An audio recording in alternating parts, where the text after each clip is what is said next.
Я на этой неделе новости публиковала, будет ли сезон в Анапе в этом году или не будет. Там сплошные противоречия. Сначала, значит, выходит новость о том, это я все на Анапа онлайн публиковала, там посмотрите, там прям сплошные противоречия. Значит, я там сначала публикую информацию о том, что сезон будет во всем Краснодарском крае, кроме Анапы и Тюмрюка. Потом выходит новость о том, что это предыдущая была фейк, и сезон в Анапе будет, но только на галечных пляжах.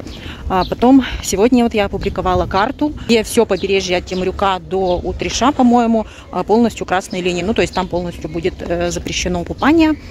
В общем, ничего не понятно. Вот, ну, люди купаются, людям без разницы, и все хорошо, несмотря на то, что пляжи закрыты. Так что все нормально, народу, сами видите, сколько ходит. Кс-кс. Муся. Вот, смотрите, сколько народу.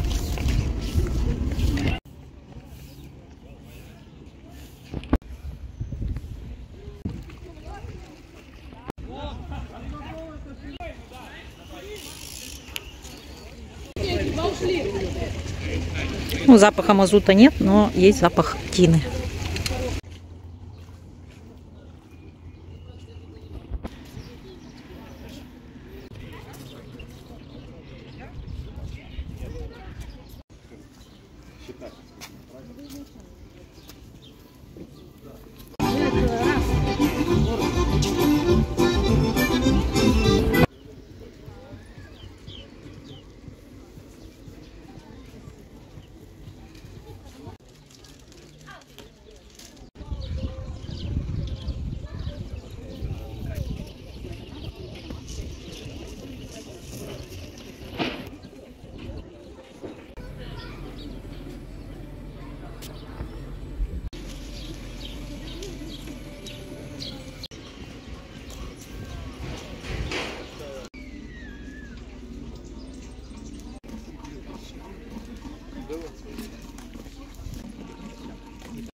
Чего вы в итоге?